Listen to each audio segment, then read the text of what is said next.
Emily Williams had always been the kind of person who could put her heart into everything she did.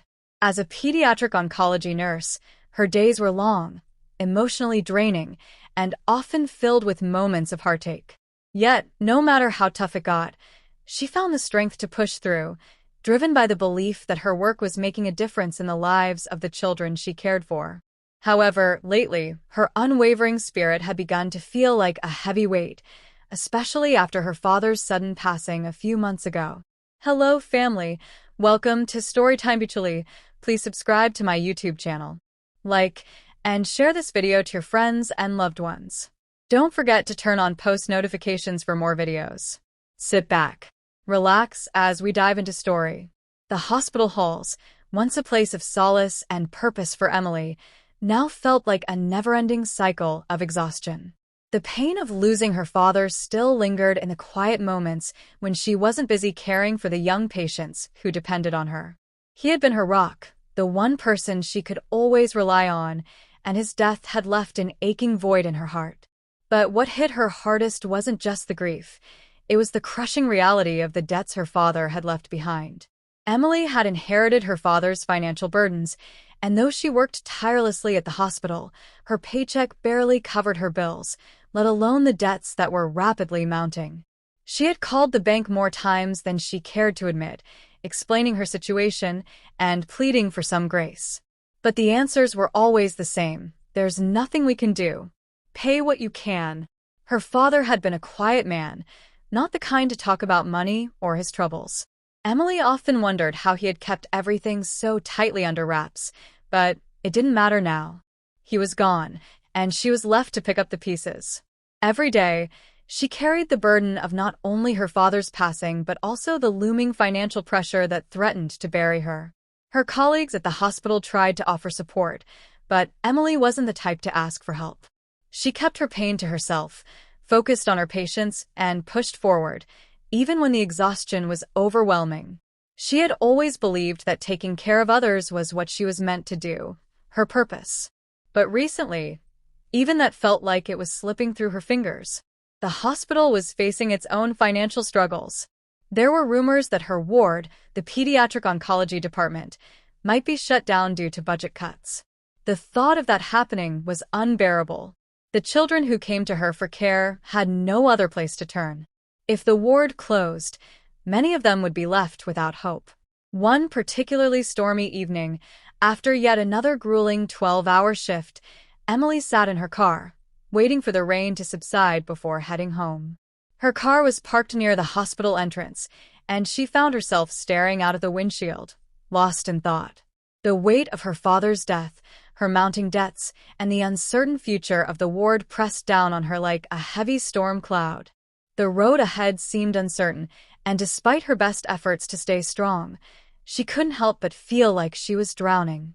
As the rain continued to pour, Emily's thoughts were interrupted by the sight of a car on the side of the road, its hazard lights blinking in the downpour.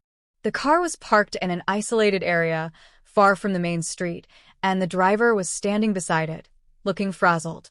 Despite the storm, something inside Emily urged her to stop. Maybe it was the maternal instinct that kicked in when she saw someone in need. Maybe it was simply the exhaustion and loneliness that made her crave a connection, even if it was with a stranger. She glanced at the time on the dashboard, 10:30 p.m. She had just finished a shift and should have been heading home to rest, but something inside her told her she couldn't leave the person stranded. With a sigh, she turned the wheel, guiding her car over to the side of the road where the other vehicle sat. The man was tall and broad-shouldered, standing in the pouring rain, his jacket soaked through. He looked like he was trying to figure out what to do with a broken car, but with no luck. Emily rolled down her window and called out to him. "Hey, do you need some help?" she asked, her voice steady despite the storm. The man looked up in surprise, clearly not expecting anyone to stop, let alone offer help. "Oh, thank you," he said, his voice muffled by the rain. "I think I've got a flat tire. I'm not sure how to fix it in this weather." Without hesitation, Emily got out of the car, grabbing the emergency kit from the trunk. She knew her way around basic car repairs. Her father had always taught her how to handle things like that. As she worked to replace the flat, the man watched her, a hint of disbelief in his eyes. He wasn't used to being helped, especially by a stranger on such a miserable night. "You don't have to do this," he said, stepping closer, but Emily simply smiled and continued her work. "It's no problem," she replied. "It's the least I can do." As she finished changing the tire, the man introduced himself. "I'm Jack Stephen," he said, extending a hand. "I really appreciate your help, Emily. You're a lifesaver." Emily shook his hand, noting the firm grip and the sincere look in his eyes. "It's nothing. Just doing what anyone would do." "Not everyone would stop," Jack said, giving her a grateful smile. "You're very kind." They chatted briefly about the weather and how Emily had been working at the hospital. Jack seemed genuinely interested, and Emily couldn't help but feel a sense of comfort in his presence, something she hadn't felt in a long time. There was something about him. Maybe it was the quiet confidence he exuded or the way he looked at her like she mattered, but for the first time in a while, Emily felt like she wasn't invisible. After a few minutes, Jack finally thanked her again, and Emily got back into her car, watching him drive off into the night. She waved goodbye, her heart strangely light despite the weight of everything that had been hanging over her. As Emily drove home, she couldn't shake the feeling that something important had just happened. She had no idea who Jack Stephen really was or why he had been stranded in the rain, but she knew one thing for certain. The kindness she had shown him would come back to her in ways she couldn't yet imagine. As Emily drove home that night, she couldn't stop thinking about Jack Stephen. She had helped him with something as simple as changing a flat tire, yet she felt a connection to him she couldn't explain. Maybe it was the way he looked at her with gratitude, or the way he spoke about her kindness as if it was something rare. She didn't think much of it at the time, but the encounter stuck with her. The rain continued to pour as she drove through the empty streets of the city. The soft hum of the car's engine was the only sound in the otherwise quiet night. Her mind wandered back to the hospital and the children she cared for every day. Things at the hospital had only been getting worse. There were rumors of budget cuts, and the pediatric oncology ward, the one where Emily worked, was at risk of closing down. It was hard to imagine a world without that ward, without the little lives she fought so hard to protect. She couldn't let that happen, but deep down, she feared there was nothing she could do to stop it. Arriving home, Emily parked her car in the driveway. She was exhausted, both physically and emotionally. The weight of her father's passing still hung over her, and the mounting debts he left behind only added to her stress. She entered her small apartment and slumped down on the couch, staring at the empty walls. The sadness seemed to flood back with each passing day, but she had no choice but to keep going. She couldn't afford to break down. Not now. The next few days passed in a blur. At work, Emily threw herself into her duties, tending to her young patients with the care and attention they deserved. She spoke with parents, administered medications, and comforted children through their hardest moments. She had become an expert at hiding her own pain, at putting on a brave face when everything inside her felt broken. But even the work she loved so much could no longer distract her from the reality of the situation. The hospital was facing severe financial problems. The pediatric oncology ward, where Emily worked, was one of the most expensive departments in the entire hospital, and with the upcoming budget cuts, there was talk that it might be shut down. The thought of losing the ward, losing the children she had fought for, was enough to bring Emily to tears. She knew the hospital needed money. She knew that, but the idea of turning away these innocent children was something she couldn't accept. One morning, as Emily walked through the hospital corridors on her way to work, she was greeted by one of her colleagues, Jane. Jane was the head nurse in another department, and Emily always admired her calm, confident manner. "Hey, Emily," Jane said, her voice full of concern. "I heard about the budget cuts. I know you've been worried about the ward. How are you holding up?" Emily sighed, rubbing her temples. "I don't know, Jane. I'm trying to stay positive, but it's hard. The kids, they need us. And if the ward closes, where will they go?" "I know. It's tough," Jane said, her expression softening. "But maybe there's something we can do. We could organize a fundraiser or find donors. Anything to help keep the ward running." Emily nodded, though a small part of her wondered if it was even worth trying. She had sent countless emails and made numerous phone calls to potential donors, but nothing had worked. It was as if everyone was too focused on their own problems to care about the needs of the children. She had even considered starting a GoFundMe page, but the thought of asking strangers for help felt uncomfortable. It wasn't in her nature. As she walked into the pediatric oncology ward later that day, Emily was greeted by the cheerful faces of the children who had become like family to her. Despite their illnesses, they smiled and laughed, and Emily couldn't help but feel a deep sense of love for each one of them. She didn't know what the future held for the ward, but she knew that, for now, she had to give her all to these kids. Later that afternoon, Emily received a call from the hospital's administration office.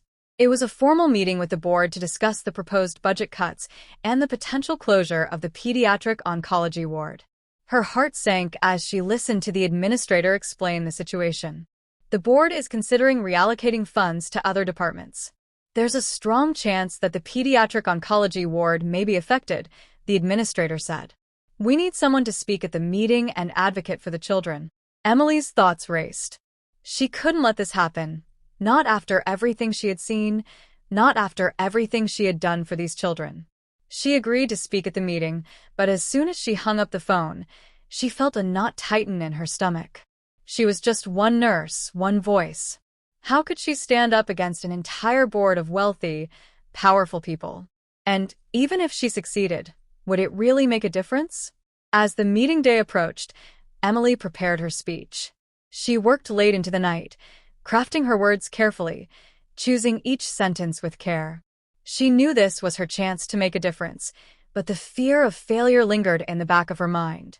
On the day of the meeting, Emily stood before the hospital board, her heart pounding in her chest.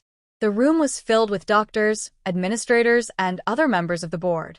As she began to speak, she could feel the weight of their gazes upon her.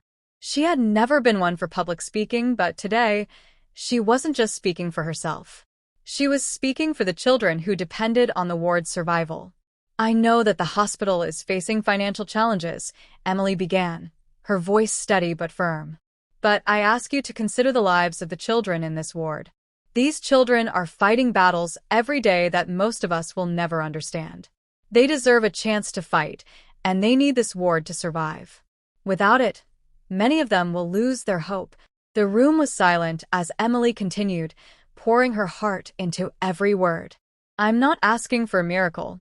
I'm asking for compassion. I'm asking you to see the faces of these children and remember why we're all here. If we lose this ward, we lose something that cannot be replaced. Please, don't let that happen. When she finished, there was a long pause. The board members exchanged glances, but no one spoke. Emily's palms were sweating, and her heart was still racing. She had said what she needed to say, but would it be enough? As the meeting came to an end, the administrator stood up and addressed the board. Thank you, Nurse Williams, for your passionate words. We will take everything into consideration, but Emily didn't feel hopeful. She had said her piece, but she didn't know if it would make a difference. She left the meeting with a heavy heart, unsure of what the future held. That evening, Emily was sitting in the break room, trying to shake off the exhaustion of the day when she received an unexpected email. It was from the hospital's finance department, marked as urgent. She opened it, her eyes widening as she read the message. The email stated that an anonymous donor had made a significant contribution to the pediatric oncology ward, enough to keep it running for the foreseeable future. Emily stared at the screen in disbelief. Who could have done this? How was it even possible? The email didn't provide any details, only that the donor wished to remain anonymous. Emily's heart skipped a beat. Could it be Jack, the man she had helped just days earlier? She wasn't sure, but the gesture felt familiar. Kind, selfless, and exactly what the ward needed. Maybe, just maybe, things were starting to turn around. Emily sat back in her chair, staring at the email again. The words seemed to blur in front of her eyes as the enormity of what she was reading sank in. A significant donation had been made to the pediatric oncology ward. She could hardly believe it. 4 days, she had fought for the survival of the ward, but this felt like a miracle. She closed her eyes for a moment, taking in the news. The ward, the children, the families, none of them would have to face the heartbreak of losing this precious place. She felt a deep sense of gratitude wash over her, but there was a part of her that remained curious. Who could have made such a generous gift? The email didn't provide any answers, only that the donor wished to remain anonymous. Emily sighed, feeling both relieved and frustrated. She wanted to thank them, to find out who had done this amazing thing, but for now, the mystery remained. Still, she knew this was a blessing they couldn't ignore. The ward had been saved, at least for now. The next few days at the hospital were filled with a new sense of hope. Emily saw the difference in her patients, in the parents, and even in her colleagues.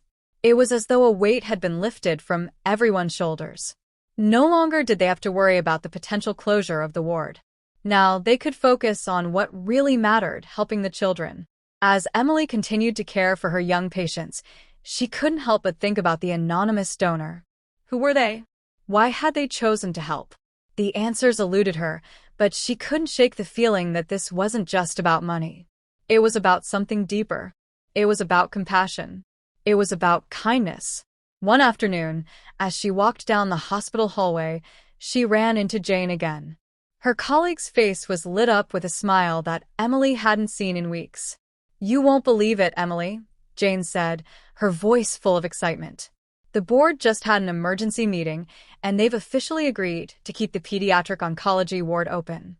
The donation came through, and it's enough to keep us going for at least a year." Emily's heart skipped a beat. "That's incredible. I knew the donation would make a difference, but I didn't know it was this big." "It's huge," Jane confirmed, grinning. "We're all so relieved. I don't think anyone expected it. But now we can focus on what really matters, our patients." Emily couldn't contain her joy. She was overwhelmed with emotion. The ward was saved. The children were going to be okay. It felt like everything had fallen into place. "Who made the donation?" Emily asked, her curiosity getting the best of her. Jane shook her head. "No one knows. It was anonymous. But whoever they are, they've changed everything." As the days went by, Emily couldn't stop thinking about the mysterious donor. It was strange, this feeling that someone out there had cared enough to make such a generous gesture without wanting anything in return. It felt like a gift, not just for the ward, but for Emily herself, a reminder that kindness, no matter how small, could have a profound impact on the world. But life at the hospital didn't slow down. Emily threw herself into her work, just as she always had. The children needed her, and that was all that mattered. Still, the thought of the anonymous donor lingered in her mind. She couldn't help but wonder if their paths would cross again. It was a week later when she got the chance to see Jack again. It was a rainy afternoon, the same kind of stormy weather she had helped him in before. Emily was sitting in the break room, sipping her coffee, when she glanced out the window. The storm outside was fierce, and she couldn't help but smile, thinking back to that night. As she looked out the window, she noticed a figure standing just outside the hospital entrance. He was tall, wearing a dark jacket, his face hidden beneath the brim of his hat. For some reason, Emily's heart skipped a beat. She didn't know why, but something about him seemed familiar. She squinted, trying to get a better look. And then it hit her, Jack. Without thinking, Emily stood up, grabbed her coat, and hurried out the door. The storm was relentless, the wind and rain slapping against her face as she stepped outside. She walked toward Jack, who seemed to be standing there, waiting for something or someone. "Jack," Emily called out, her voice barely audible over the roar of the storm. He turned around, his face lighting up when he saw her. "Emily," he said, his voice warm. "It's good to see you again." "What are you doing here?" Emily asked, her heart pounding. "In the middle of this storm?" "I needed to see you," Jack replied, his expression sincere. "I've been keeping track of the donation, and I wanted to make sure it was used for what it was intended. I also wanted to thank you." Emily's eyes widened in surprise. You were the one who donated." Jack nodded, a small smile playing at the corners of his lips. "I was. I know you've been working hard to keep the ward open, and I wanted to help. But more than that, I wanted to show you that kindness doesn't go unnoticed." Emily was speechless. She had never expected this. The man she had helped that stormy night was the same person who had saved the ward. It was too much to process, but somehow it made perfect sense. "Thank you," Emily whispered, her voice breaking. "I don't know what to say. You've given us all a chance." Jack's eyes softened. "You don't have to say anything. You've already done enough." They stood there for a moment, in the pouring rain, looking at each other in silence. And in that moment, Emily realized something she had never expected. She wasn't alone in this fight. She had Jack, someone who understood the importance of compassion, of kindness. Someone who cared not just for the children, but for her, too. After a few more moments, Jack spoke again. "There's something I want to do. Something I think will help more people than just the ward." "What's that?" Emily asked, her curiosity piqued. "I want to create a foundation," Jack said, his voice steady and filled with purpose. "A foundation that helps families facing medical debt. A foundation that ensures no child ever has to suffer because their family can't afford treatment. I want to partner with you, Emily. I want us to build something together." Tears welled up in Emily's eyes. She had been struggling for so long, carrying the weight of the world on her shoulders, but now she saw a way forward, a way to make a real difference. "I would be honored," Emily said, her voice filled with emotion. "Let's do it." And so, together, Emily and Jack formed the foundation, a symbol of their shared values of kindness, compassion, and selflessness. They worked tirelessly, raising funds, helping families, and ensuring that children never had to face the pain of medical debt. Their partnership became a beacon of hope for countless families, and the ward, the children, and the hospital flourished. In the end, it wasn't just the donation that changed Emily's life. It was the lesson that kindness could move mountains. That a single act of compassion could set off a chain of events that would change everything. Together, Emily and Jack had proven that even in the darkest of times, there was always hope. And with that hope, they were building a future where no one